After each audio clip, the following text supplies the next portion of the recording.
afternoon po mga kababayan, Ma'am Sir. This is Jam, the Filipino channel ang inyong pong lingkod. So today is June 14, 2026 at dito tayo ngayon sa may Okada.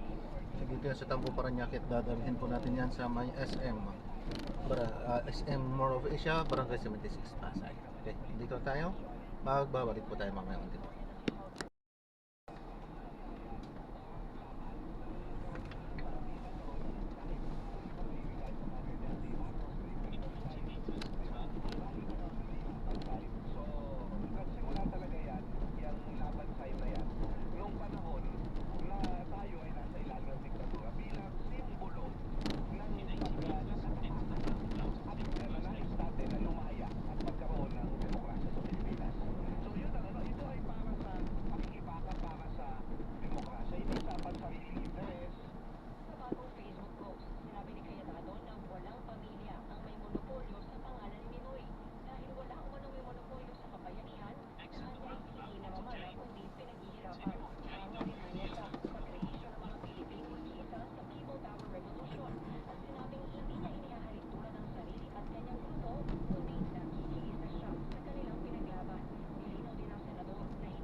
Para ma-receive mo siya kasi kahit na umulan siya, madaling araw umulan, kailangan mo siyang mag-akyatin. At alam ng tao, pag nasa taas ka, so malakas sa hangin. May mga times na pati yung sarili mong balas, magdududa ka na. Although di ka naman na, pero makapit at kakapit ka. Pag natutulog ka sa taas, di sa loob ng logout. Okay. Mainit. Kapasigit. Yan lang, talapag gano'n. Saan yan talapag? Wala kay silong. Wala. Baka umulan lang. Diyan ka sa loob. Pero pagka ganito, ganito. Yan lang. Kapit ka, baka sa taas ka. Diyan yung makikita. Hindi ka mawala ang pagod mo. ABS Corporation Channel 2. Now, signing off. Nang mawala ang prangkisa ng ABS-CBN noong 2020, nanahimik ang mga tuloy nito at nabuhasan ang mga pagkakataong umakyat. Napunta na rin sa ibang kumpanya ang maraming ABS-CBN engineer. Pero nagtitiwala pa rin sila na gamit ang makabagong teknolohiya at sa diskarte at pagsisikap na taglay ng mga kapamilya, mananatiling matayo at mamaangat ang ABS-CBN.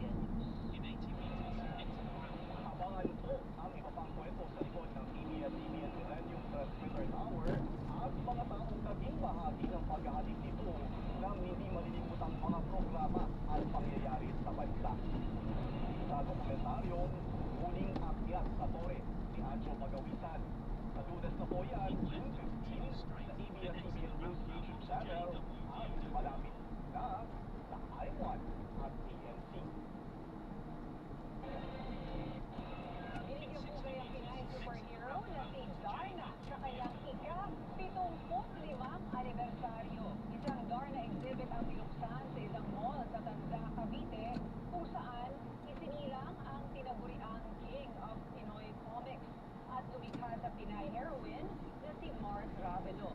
Tampok dito ang mga memorabilia at artworks na nagpapamalas sa mahabang kasaysayan ni Darna na tumawid mula comics patungong pelikula at telebisyon.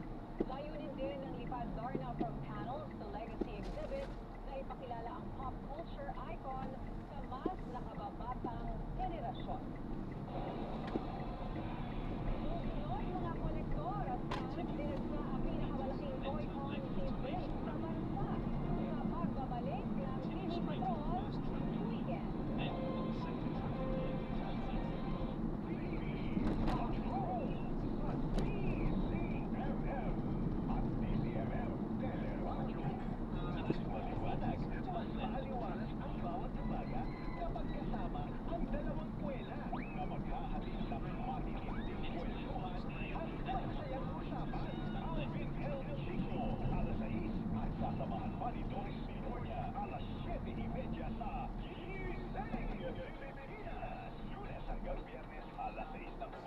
Sa DZMM Radio Patrol 630 at DZMM Teleradyo.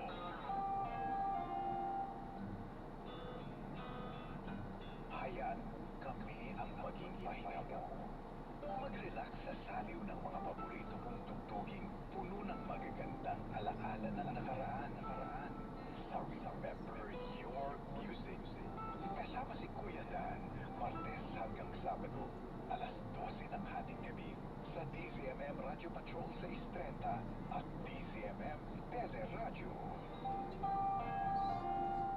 DZMM ang pangalan na namin sa malabot sa pagkakulang mga paatulo kami nakikinig ng mga balita, mga pahabulin sa bahara, pagpasok ng mga bata, pasok namin. DZMM Radio Patrol 630, una sa balita, una sa public service.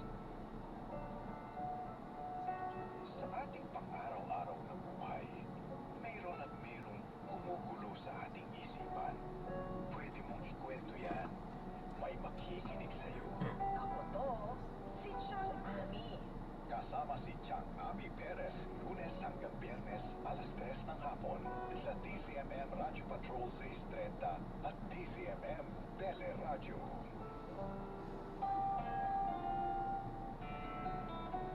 Kapag tayo'y sama-sama sa pagtutulungan, mas gagaan ang ating kinabukasan. Para na umaksyon kasama sina Tita Winnie Cordero at Doc Dennis sa Aksyon Gayon! Aksyon Gayon! Lunes hanggang Biyernes, alas 2 ng hapon sa DZMM Radio Patrol 630 at DZMM Teleradyo.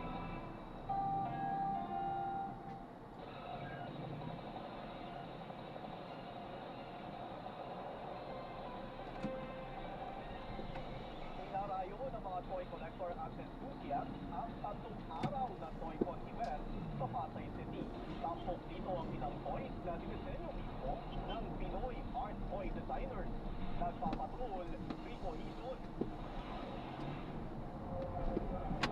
Opening day pa lang noong Biyernes, pinagkakaroon ng toy collectors, artists, and fandom ang 23rd Toy-Con Nexus Pop Life Festival 2026 sa Pasay City.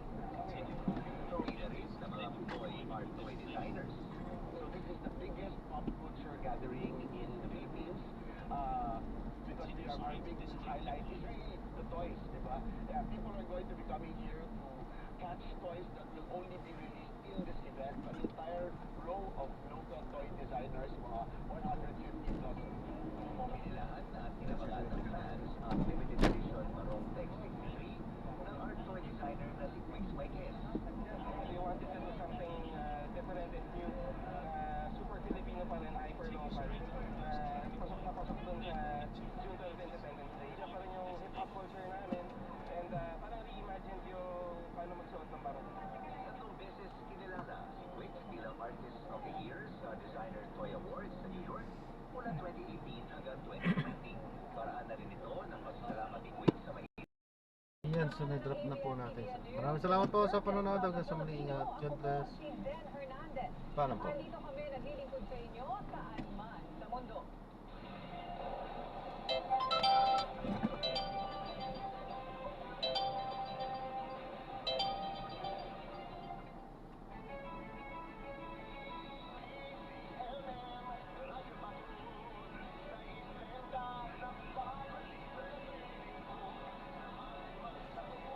So, ito.